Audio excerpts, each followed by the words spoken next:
About a West Lafayette police officer who resigned. News 18 tonight is learning more about more than a dozen cases the prosecutors initially flagged as problematic. News 18's Joe Paul obtained the officer's body camera footage in some of those cases. He reports on what the videos show and also the ensuing fallout.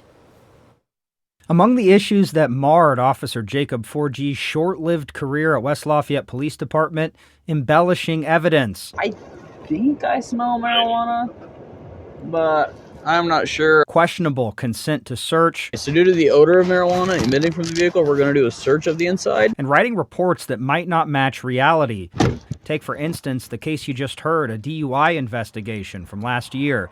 Public Defender Shay Hughes reviewed the body camera footage and says Forgey made several exaggerations. He's not really sure if he smells the odor of marijuana, but then in his report he uses that as a reason to conduct the field sobriety test. To me, the traffic stop should have ended there. Forgey also writes in his 6-page police report that the 20-year-old woman failed 2 of 3 field sobriety tests, but Hughes disagrees. I think there's some embellishment on the clues for the field sobriety test. This case would be one of more than a dozen later flagged as problematic by prosecutors during an audit of body camera footage.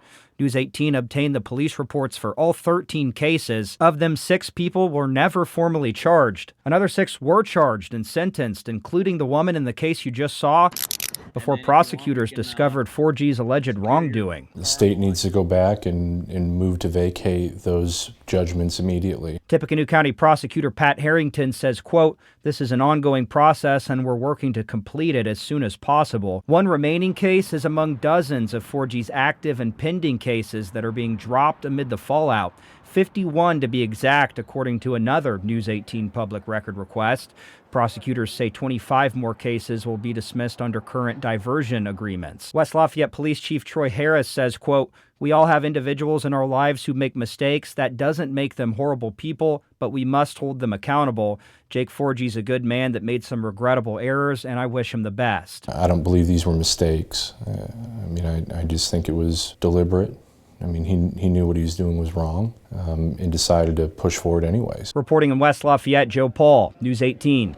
News 18 interviewed Forgey shortly after he was sworn into the force. He said, quote, "There was nothing that suited me better than being a police officer." An arrest has